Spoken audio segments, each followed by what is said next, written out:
Hello, everyone. Welcome to the Trauma Healing Institute Global Community of Practice webinar. We are so glad that you have joined us today.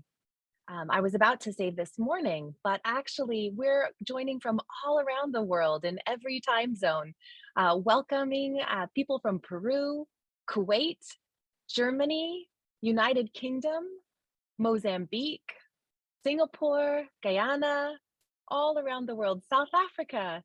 We've got folks from all over the world. And of course, we're here in the United States at the Trauma Healing Institute.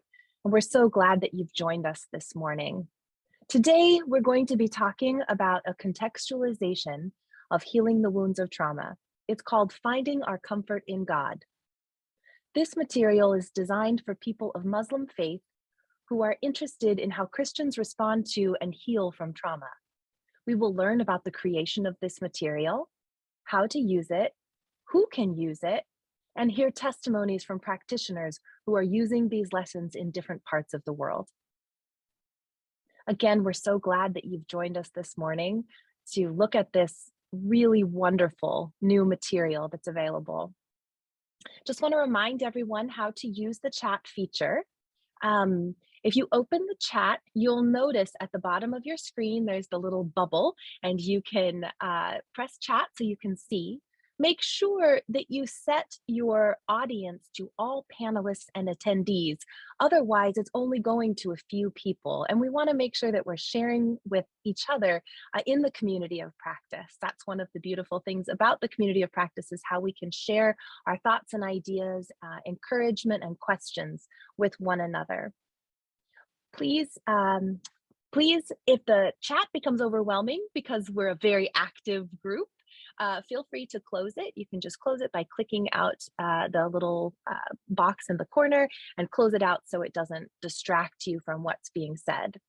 Later on in our webinar, we will have an interactive portion, so you will be able to use the chat feature at that point to answer questions. So that's where you find it, is down at the bottom of your screen where the little bubble is that says chat, and you can join us there. Well, let's go ahead and get started. First, I'd like to introduce Dr. Phil Monroe, who is the director of Trauma Healing Institute, and he will be our interviewer today, our guide in this conversation with a number of experts in the field. Welcome, Phil. Thank you. Happy to be with you and with you all from around the world. This is always an exciting time, an encouraging time to meet up and remember that we are a deeply connected group of people, aren't we? So if you are familiar with healing the wounds of trauma, and most of you, if you came here, are familiar with it, you know it exists in lots of different formats. We have it for adults. We have it in a story-based version for adults as well. We have it for children. We have it for teens. It exists in audio programs. There's even one television program. There are lots of different formats, and we also have designed it, right, for different audiences. And you have asked for these things, and audiences come in all shapes and sizes. We have an audience for people who have been incarcerated. We have audiences of people who have been in the military. There's one version done, another version for the military being done. There is a version for missionaries. There are many different ones. Some of our books have one story set, stories that are used at the beginning of each lesson. Others have other stories because we're trying to reach audiences and help them feel connected. So many of you actually have asked over the years, we have people of other faith who want to attend our healing groups. How do we do that well? How do we do that well? How do we do that of people who are of no faith or people who are of a particular faith? And so many of you have learned to adapt and make changes that might be beneficial for somebody to help them become more comfortable and understand that this is still a Bible-based program designed to help people heal from trauma. We don't use healing wounds of trauma as an evangelistic tool. We know sometimes people do come to Christ, and we're glad for that, but this is an opportunity to providing mercy ministry to people who are suffering. So in 2018, a group of people got together, led by Dr. Harriet Hill, to meet after one of our global community of practice events in March 2018 to begin to examine and imagine what would it look like if we built something for those of Muslim faith who are interested in knowing how Christians and how the Bible might help people heal. And out of that came lots of conversations and meetings. And as a result, what we're revealing here to you, healing the wounds of trauma, finding our comfort in God. And here you see an image of the classic adult book. It's actually, there are two books, one for facilitators and one with some extra comments for them and one for participants. And this is based on the 2016 International Edition. And what the stories that were used are based on, in this particular one, are based on the Arabic stories that were used in the Middle East. So let me tell you a little bit more about what's in here. And of course, we won't be able to answer all your questions. Again, as Rebecca said, we're trying to help you understand what this material is, what's different about it, who can use it, where you can find it. So you may have lots of questions and you'll be posting these in the chat, but remember also this is recorded and it will be made available afterwards for those who registered and up on our YouTube channel. So what was different? As the group met, they began to look at what might we need to change in the stories to make it more understandable. Are there changes in lessons? And yes, there were changes in the order of lessons, as well as within a lesson, sometimes the order of segments were moved around to make it more understandable. We looked at verses. The Bible is used throughout, and only the Bible is used throughout when we're talking about verses, but there was some discussions. Are there certain verses and passages and stories and biblical characters that would be more understandable and more easily able to communicate the very message that we want to communicate in healing the wounds of trauma? And so those were explored and evaluated. And as you can imagine, our lesson, Taking Our Pain to the Cross, had to be looked at. How do we handle that topic? And so we'll talk a little bit more about that. And again, we won't be able to answer all of your questions, but the material is available in PDF form for those who are apprentice facilitators and above to be able to download on the Trauma Healing Institute website. We'll say this again, but it's available on the THI website, and it is soon to be available at Bibles.com in both EPUB and in print versions to be purchased for those who have that available. It exists in English in the Adult Classic. It exists in the story-based version, which we'll talk more about. It exists in French, German, and Arabic. Some of those are still in getting some final changes to match the English version and to finish up those things. So, but that's where it exists. So I want now to turn it back to you, Rebecca, because we want to start getting into the details and introduce our other guests. Thanks, Phil, and thank you for that overview. That's very helpful as we get started. And we talk to a couple of folks who are using this and were involved in the creation of it in some instances. First, it's my pleasure to introduce Steve Moses. He is a master facilitator and one of the authors of Finding Our Comfort in God.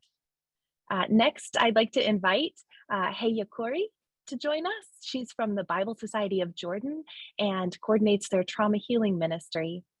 And lastly, it's my pleasure to invite Amy Fields to join us. Amy works with SIL. She and her husband are working on translation projects in West Africa. She's also a master facilitator in classic and story-based trauma healing. So glad to have all of you here. Welcome, everyone. So let's just jump into beginning to discuss this. It may be obvious to everyone why this material would have great value for each of you, but I want to ask you each that. So I'll start with you. You are in a context not only where there are, the people in Jordan, but you also are in a context where there are a number of guests or people who've come as refugees from countries where there has been much conflict. So can you tell us a little bit about how this material might have value to the work that you are doing there? Absolutely. We started to use this material when the Syrian war broke out. And because we hosted over 1.5 million Syrian refugees in Jordan, who are all from a Muslim faith background, it was very important to have this material adapted to their understanding, the context that they come from, and what, to suit it to what Christianity is in their mind. It's important because when we started, our facilitators had to adapt some of the things to suit the audience that they served. But having this material and preparing this material to be used saved up time and effort, and gathered all of the necessary adaptations to be used with the refugee audience. And I want to note, Phil, that it's not only the Syrian refugees that we host here in Jordan. We have refugees from different, Arab and non-Arab backgrounds, who are over 90% from a Muslim faith background. So there was a great need to have this material as, a valuable resource to be used with, these audiences, that is, easy to use, clearer for people to understand, builds gradually. And so it was very valuable to have this, and was a great opportunity to be a part of, working on this. Yes, and we're really grateful for what you and the Bible Society contributed to this new material. Thank you. Steve, you're in a different context, and in many ways, multiple contexts, both here in the United States, but also you've had extensive travel and work in the MENA region and other parts of the world. Talk to me too about some of what you're seeing as interest from people of other faiths in healing the wounds of trauma, finding our comfort in God. Yeah, thanks, Phil. It's good to be calling from, I'm in Nashville. And, before I even answer that, I would say that part of it is even organizations that are working with Muslims showing interest of, like, we're seeing issues with this as well. How can we be better equipped and trained in that, of seeing that? Because we're helping with that, whether it's refugees or other immigrants coming to the Western context. They're saying we need to help with that.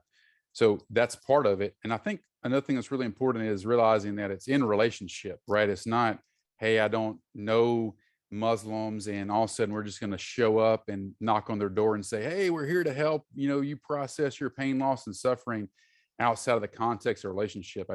I can't stress that enough. It's actually being in a relationship with them, so that when something happens, some tragedy happens in their life or something that they want to process is there. But we've also seen it where, for refugees, the example that have come, and Haya mentioned with Syrians, but we've also seen it with the influx that are coming to the Western context with our Afghan friends. There's this thing of talking about just being separated from their families, the concern of those things being back, but also a lot of moms want to talk especially about how their children are transitioning. So even adding that to the conversation, saying, would you want to come and talk about, what your children are dealing with, and seeing that, but also they want to share their stories and be in relationship with others. So we've seen that. I've seen that happen many times, where even next Thursday, I'm meeting with someone from East Africa, an East African Muslim, because he's been here for many years, right here in Nashville for many years, but his family has gone through a tragic situation, and he wants to process that. So I think it's also just realizing that there's opportunity to listen to them, for them to share their stories. We know that right off the bat, that many people have not been able to just share their story and have someone listen to them. So in relationship, providing space for that, we've seen that over and over again. Thank you, Steve. That's really helpful reminder. All trauma healing happens best through relationships. We don't do cold calling trauma healing usually, as we would say here, to use that little analogy. So helpful, but people do want to talk about what's happened to them when they have a safe place. So thank you for that. Amy, you come from also multiple contexts here in the United States, but you have a lot of extensive experience in West Africa. Talk to us about the value and the interest in a material like this for your context. Yes, my husband and I are working in a translation project in West Africa with a Muslim group of people, and they have been severely affected by terrorism in their area. And So as a story-based trauma healing facilitator, I was quickly able to see how this material would be helpful for them.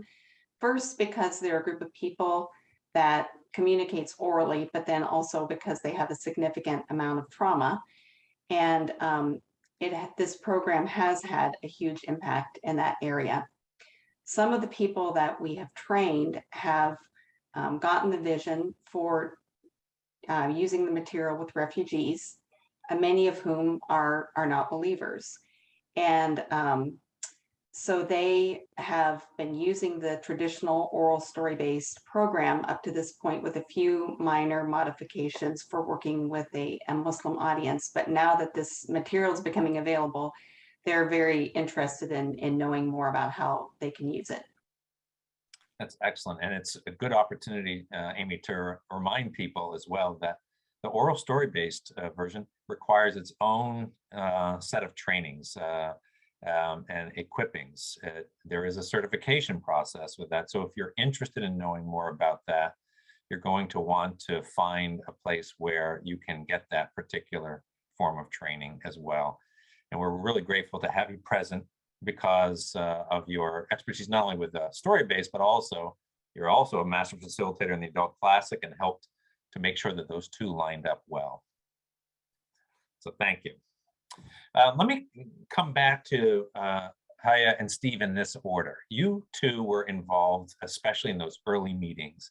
And so I think people might be interested in knowing a little bit more detail about, well, what changed? What were some of the changes that you guys felt were required in order to make this material better understood, more accepting, more understanding, that it would really speak to their things? So how about you start? Tell us about a particular change that was important. Absolutely. Phil, I just want to share that there was so much thought that was put into this, a lot of conversations, important discussions that we had, in the adaptation process. And I think one of the most important things that I want to share, because living in this culture, the honor, shame, guilt, culture is very, dominant. And it is very much related to sin, pain, grief. Everything is considered to be a result of an action that someone has done. So it was very important to add that lesson into the adaptation, to talk more about, shame and guilt, and emphasize, truth about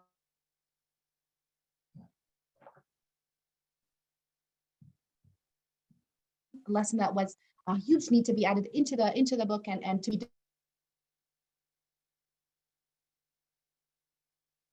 not from the epistles as much as the classic one. We used verses from the Psalms, things that might be more common for the Muslims.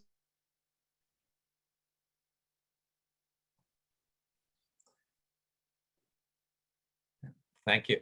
Thank you, Haya. I'm going to just reiterate a couple things I know you were saying. I think you had a little bit of a glitch in your sound, but that's no problem.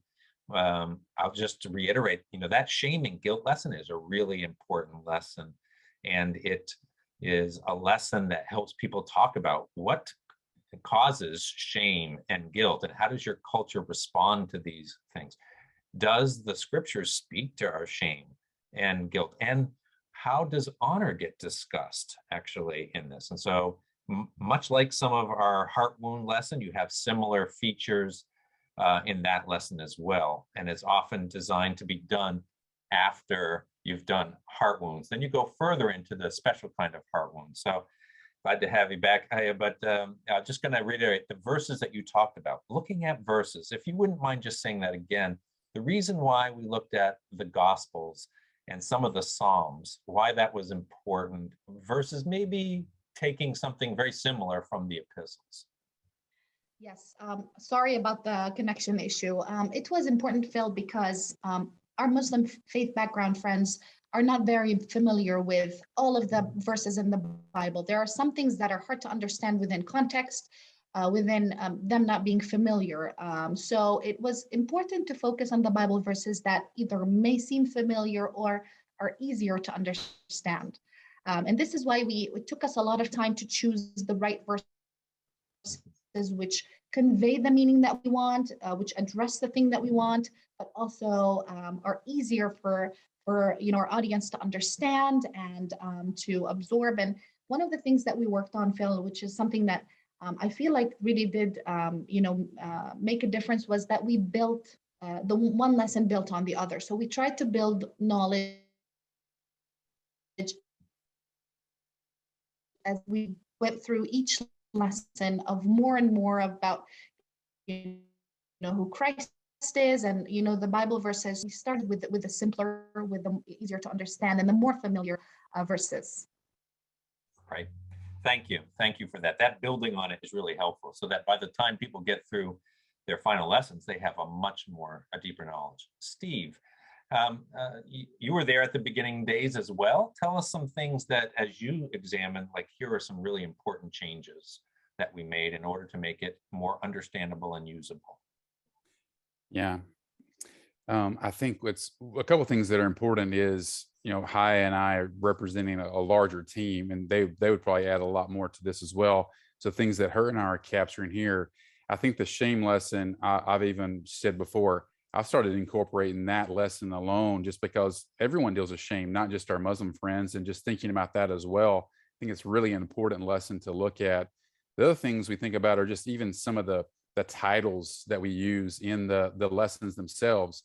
So in the classic, it's if God loves us, right, then why do we suffer? We changed that, right? So we changed that to say if God is merciful, right? And it's just the idea of our Muslim friends understanding more of the idea that God's merciful than that He's loving, right? So we change that. So you'll see that when you're looking through just the table of contents. You also see where it talks about taking our pain to the cross. We'll talk about more of that later in our discussion, but even in that, okay, how do we address that? And so it's actually taking our pain to God, or sometimes you say taking our pain to even Jesus, the healer, looking at those kind of things, changing things like that to help with that, which lead to even how we address the names that are in Scripture, right? So how do we address that? And if they're coming from a Christian background and they're in the Middle East, or coming from a Muslim background, and so how do we address the names of the prophets that we're talking about?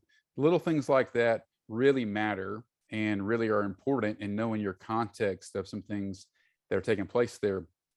Also, I just think really, I can't stress enough, probably going back to the thing of shame. I think that and how that incorporates with the verses, those little nuances of it. But also we've changed a little bit of even inside of that, especially with the forgiveness lesson, of how do we do the order of some things there, what we want to address, what takes place with that.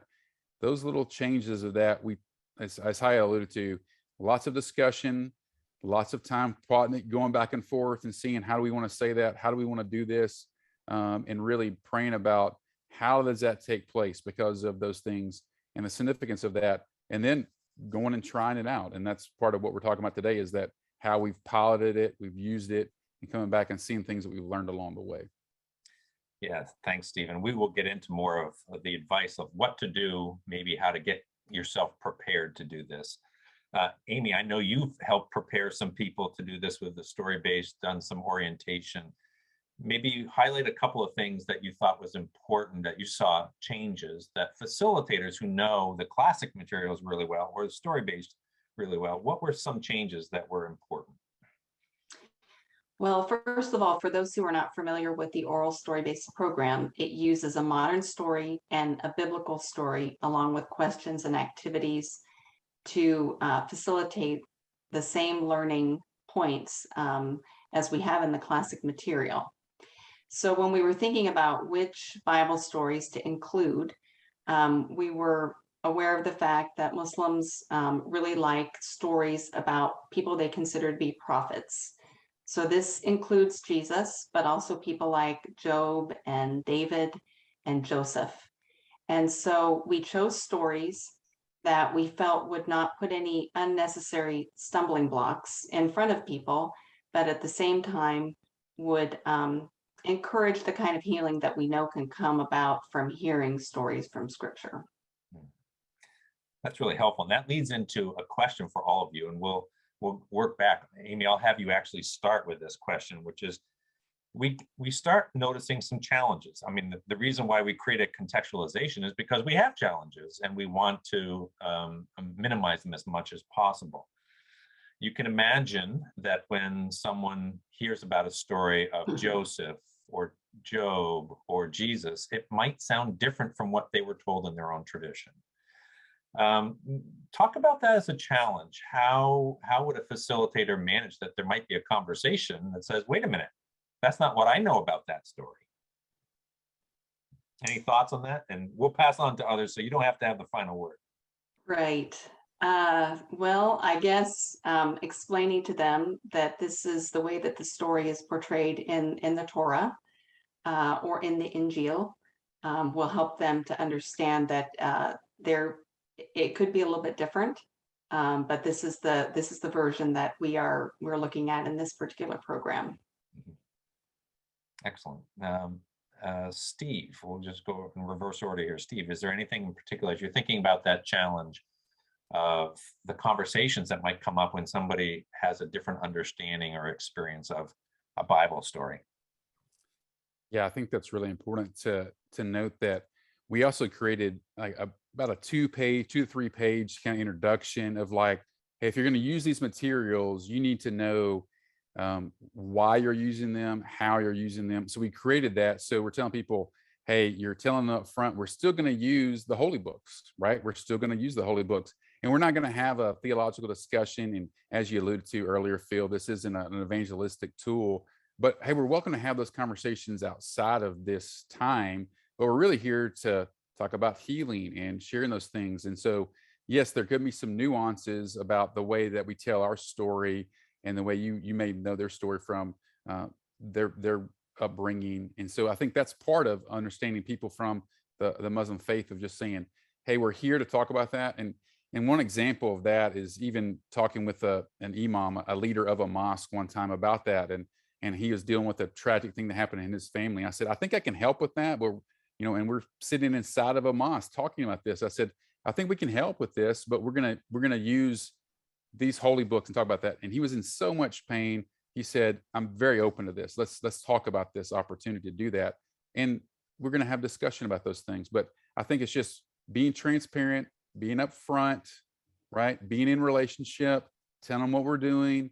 And then a lot of them really long for a safe place to talk about their story and process. And I'm sure Hai will add to this as well. And I'll just, because there's a couple questions coming in about what you just said with that introduction. It's the Facilitator Guide has some helpful information for the facilitator to think about what to have as sort of the boundaries and the conversations and preparation for leading that. So it's within the Facilitator Guide. It's not in the participant book, but it's there. So if you get your hands on the Facilitator Guide on the PDF, then you'll have access to that. Hey, how about for you? Some of the challenges that you've noticed and maybe even how you guys handled it. Phil, I want to just note that this material is not a magic potion. You will sometimes get rejection. You will sometimes not be well understood. But what Steve said was very important, that when you serve with an audience that is from a different background, faith background, you have to be clear, you have to be honest, you have to be transparent from the very beginning. And I want to also emphasize the building the trust, building the relationship. Now, sometimes if your audience isn't ready to begin the healing group right away, you take some time. I think it would be great to take some time to build the relationship with them, build the trust, show them who you are, show them that you are safe, that what you are presenting is safe. And then you can begin the healing group on a good trust basis. Now, we've had a challenge where we would share Bible stories or, names of prophets or things that are different in the Bible than in the Quran. And for me, I would give them the chance with respect to listen to their story.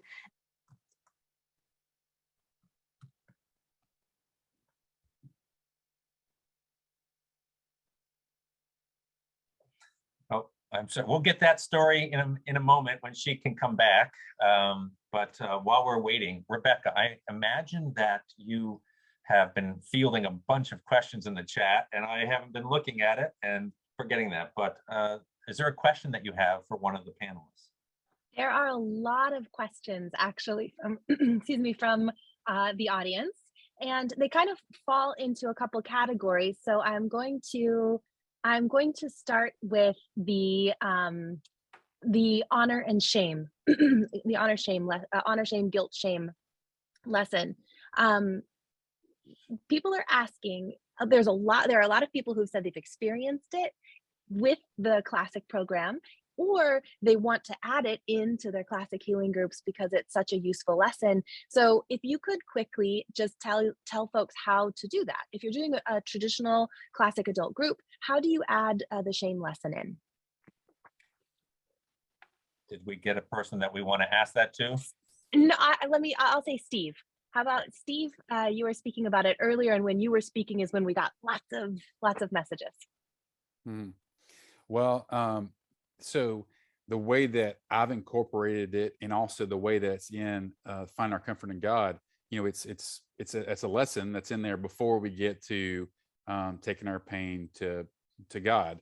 The same way we'd be taking our pain to the cross. So if you're using the classic, just adding that lesson. So looking at it as, sometimes we add a lesson about suicide, or we add a lesson about rape or domestic abuse. Just add that lesson right in there. We do the, heart wounds. We talk about this finding this, that God is he's merciful, or if he's loving, right? The one we suffer. And then adding it in there, like you would with other supplemental lessons, adding that lesson about shame. So that's how we blend it in there and talk about it. So it's the same way of looking at it as another supplemental lesson, just adding it in there.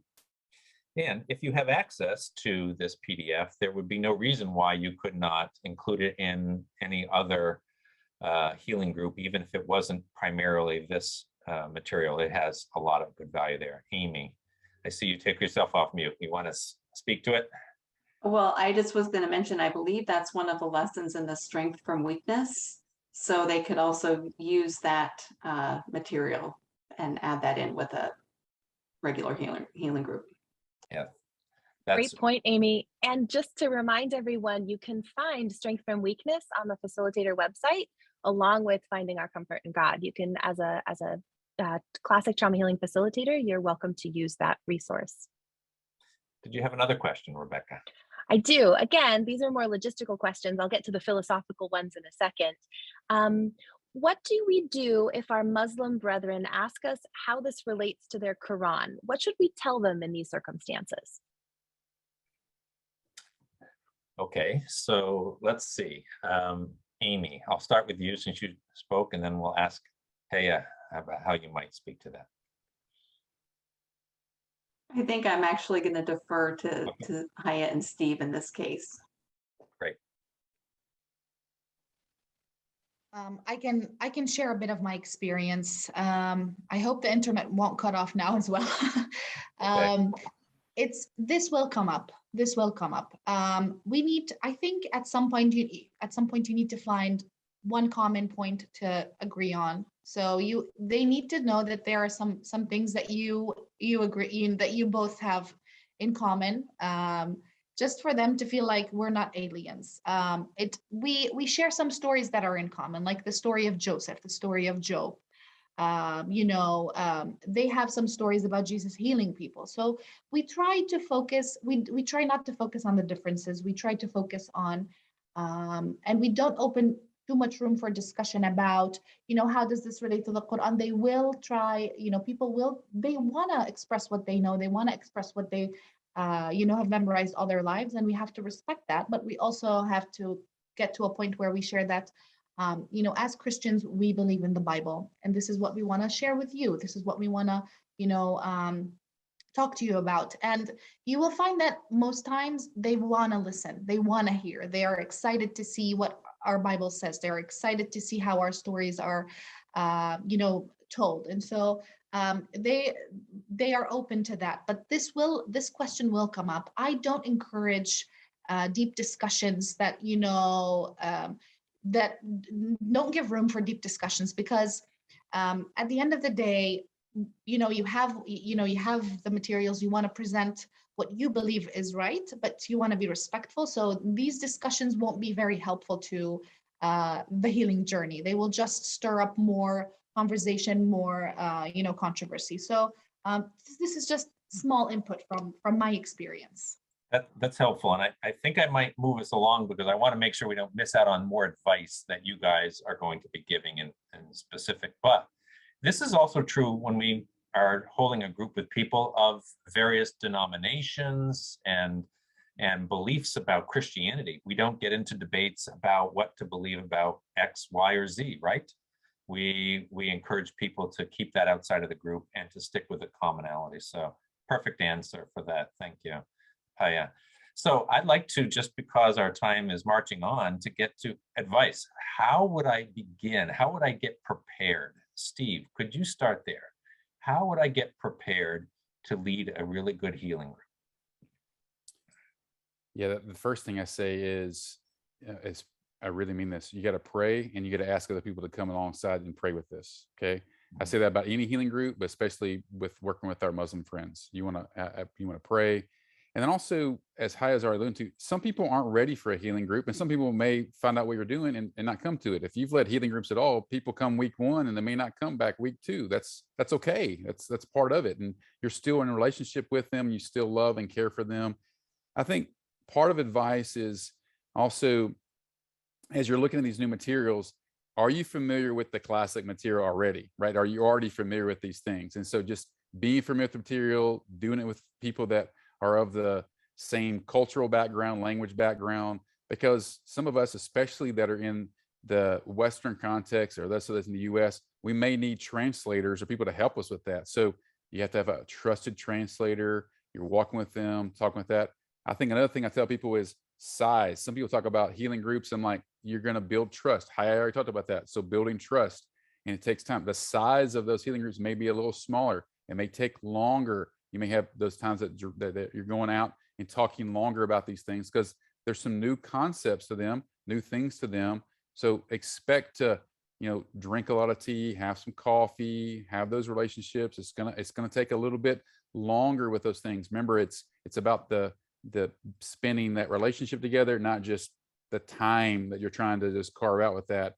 So I think the other pieces of advice are just also be willing to share bits and pieces of those things with them. You can talk about the grief journey. You can talk about, lamenting. You can talk about those different things and introducing that with them as well. But I think, part of the challenge is, and we may get to this in a little bit, is introducing it, but also how to gather people. I get asked that all the time. How do you gather people? How do you introduce this material? But we'll talk about some of the things, and I'll let my colleagues share as well. Yeah, Amy, if I could ask you as well, a similar question. Somebody wants to be able to use the story-based version, and they come to you and ask you, what do I need to do? What would you tell them? Well, one thing that I really like about the story-based version is that it can be used in a very organic way. So we learn the stories, and then we can use them in a healing group, but we can also use them independently.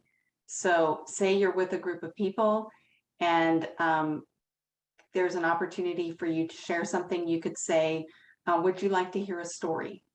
And in most cases, people won't refuse. They're willing to hear a story. So you can share the story, you can ask the questions, and then from there, you can see if that's something that they would be interested in hearing more of. And that could be the beginning of a healing group from there. That's excellent. Invitations, so key, Amy, you're right. Haya, would you like to have sort of the final word of advice as we're closing out this portion soon? What would you give for somebody who's interested in leading a healing group with their Muslim brothers and sisters? I think it's very important, Phil, to know your audience. You have to know their needs, the background that they have. Like it differs from one nation to the other, even within the Muslims. So some nations are more open to, hearing about new faiths, others aren't. So it's very important to know your audience, prepare well for that. We shared this multiple times. I still want to stress, the idea of building trust. You want to have a safe environment. You want to have a comfortable environment for both you and the people that you are serving. And it's important to, to be prepared to show respect and show, that I'm not, I'm not coming to have, to apply or to go on with an agenda that I have in mind. I'm here because I love you, because I care about you, because I want to walk the journey with you.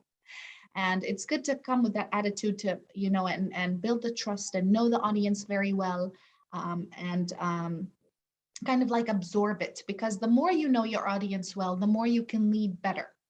And Phil, I also want to stress that a lot of this is up to the facilitator and the audience. So if you know your audience well, you can lead it in a way that, I might lead in a way that's different than the way Steve might lead it, and Amy might lead it. It depends on the context, the audience. Here in the Middle East, it's different. In the States, it's different.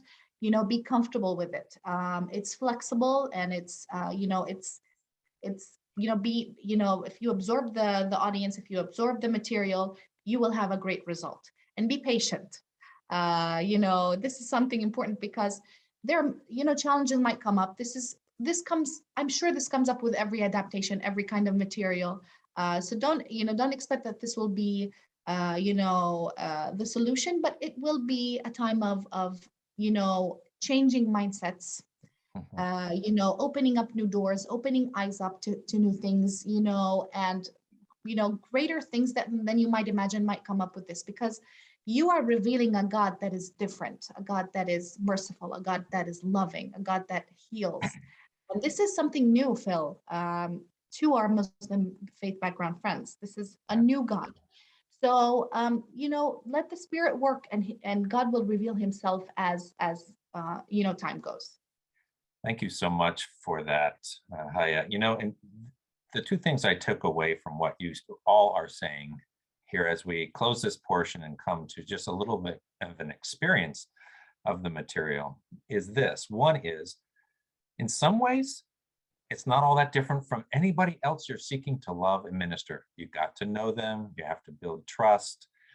It doesn't have to be so anxiety provoking. And you have to be willing to be a student of this person to understand how they think and feel, to create that space. That's what helps people open up and find healing. And there are some questions out there about, well, if you're not a believer, whatever faith you are, can you possibly receive healing from Jesus? Well, we know that Jesus healed people. He went around healing people who did not believe in him and who may have still received a great mercy from him. So we leave many of those things to God and have him work out what he is doing and how he is writing their stories. So Rebecca, I'll turn it back to you as you help us navigate to the next section where we have a little bit of an experience of bringing our pain to God. Well, we just want to say thank you, especially to Amy and Steve, for being with us. It was so great to have you here today. And we look forward to seeing you in the future in groups. It's my great pleasure to invite Haya to lead us through an experience from finding our comfort in God. So Haya, I'm going to hand it over to you. Thank you, Rebecca. Now, I know that many people that are watching us right now are thinking, this is the most controversial lesson. How can we, present, bring your pain to the cross to people who don't believe in the cross? And again, I want to say that there was a long conversation about this, but we did end up finding a great way to present, Christ the healer and his work. And so I wanted to share with you a part of the Bring Your Pain to God, we call this lesson. And, in this material, like with all of our other trauma healing materials, there is a storyline. But in this lesson in particular, there are 3 different stories for different audiences. And the one particular one that I want to share with you today is the story of the bleeding woman.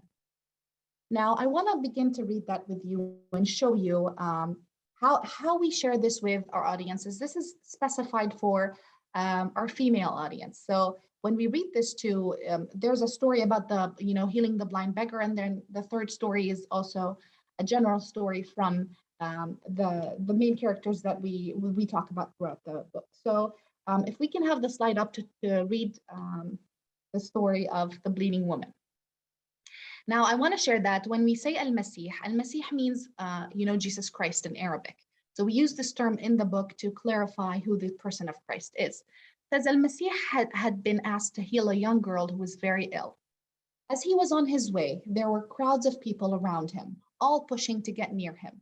There was a woman in the crowd who had been bleeding for 12 years. This made her ritually unclean, and anyone she touched would become unclean. She had suffered under the care of many doctors and spent all her money. Instead of helping her get better, they made her worse. When she heard Al-Masih was passing by, she walked behind him and touched his robe. She thought, if only I could touch the hem of his robe, I will be healed. And she was. The moment she touched his robe, her bleeding stopped, and she felt in her body that she was free from her suffering. But immediately, Al-Masih sensed that power had gone out of him. He turned around and asked, "Who touched my robe?" No one answered. His disciples said, "But Master, all these peoples are pushing around you. How can you ask who touched you?" But Al-Masih kept looking around to see who had done it. With great courage, the woman came to Al-Masih, trembling with fear. She fell down at his feet and told him the whole truth.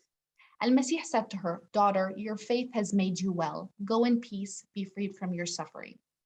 Now, I want to move on to some interactive questions that I want to ask you. That these are 2 of 5 different questions that we ask after this passage.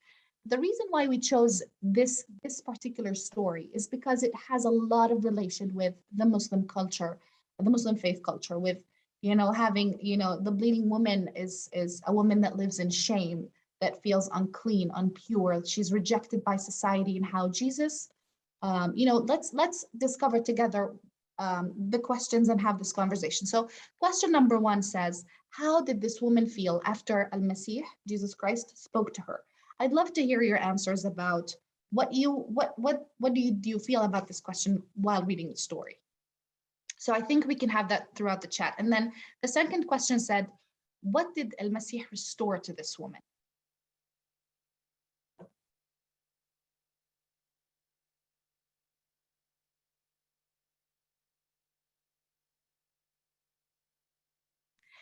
And I'm noticing a lot of your questions that, she felt noticed, she felt relieved, she had her dignity restored.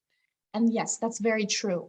The reason why we emphasize this story is because Jesus did recognize the woman. Jesus did restore her dignity, not only her health, not only did he heal her, but he cared about her as a person. And so this is important because a lot of the times, God in the Muslim faith seems distant, seems like a God that is only there to punish or to,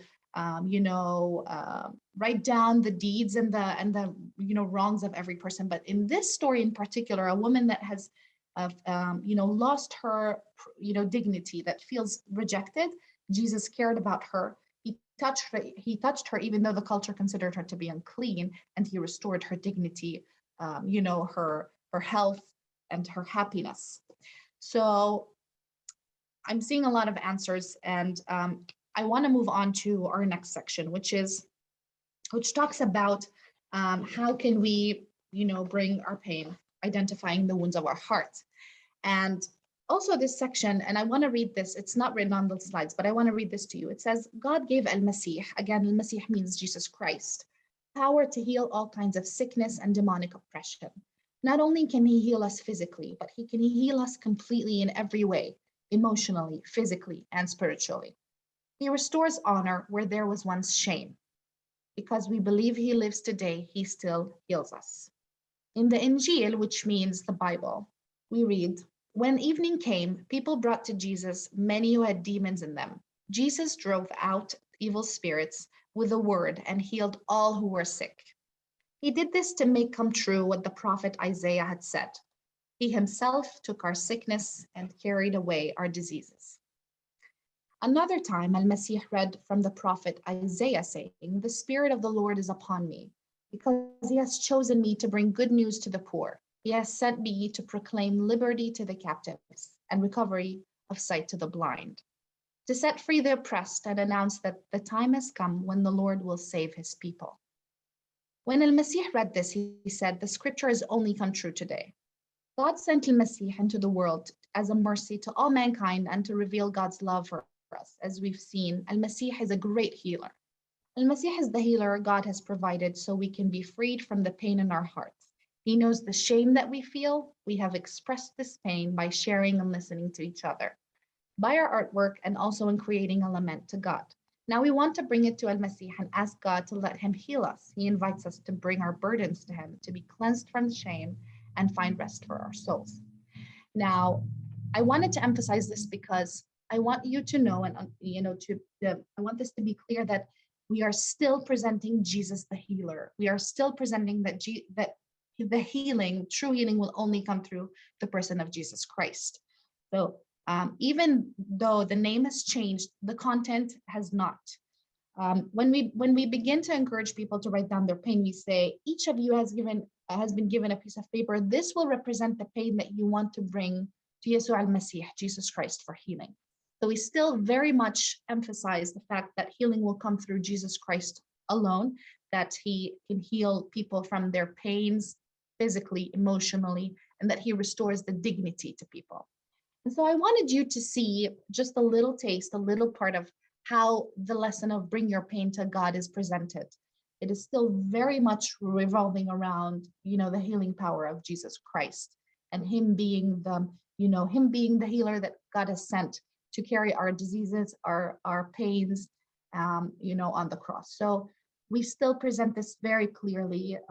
We don't compromise with the truth, but it's presented in a way that is easier and more relatable to our Muslim faith background friends. So I hope you enjoyed this. Back over to you, Rebecca. Thank you so much, Haya. And isn't it beautiful that we do have a Savior who loves us and liberates us and offers us healing? It's been a real pleasure to spend this time with you. And I especially have enjoyed comments from those who have used Finding Our Comfort in God with both Muslims and non-Muslims. And one participant in the chat said that she herself experienced special healing going through the lessons and experiencing the group. We heard from a Syrian refugee who used the material with Syrian refugees in their church in Turkey. This material is being used all around the world, and parts of it being used on their own as well. And really, we're so glad that it's been helpful for those of you who are using it. And we hope others will find it equally helpful going forward. We're going to close now, and I'm actually going to close with the scripture that is in the front of Finding Our Comfort in God. I think it is really speaks to what Haya shared with us, that we present Jesus as healer in this material. So from Matthew 11, verses 28 to 30. Come to me, all of you who are tired from carrying heavy loads, and I will give you rest. Take my yoke and put it on you, and learn from me, because I am gentle and humble in spirit, and you will find rest. For the yoke I will give you is easy, and the load I will put on you is light.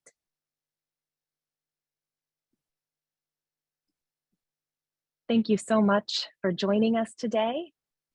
We have a few follow-ups for you after this webinar. You'll receive an email with a survey. We'd love to hear back from you about how it went.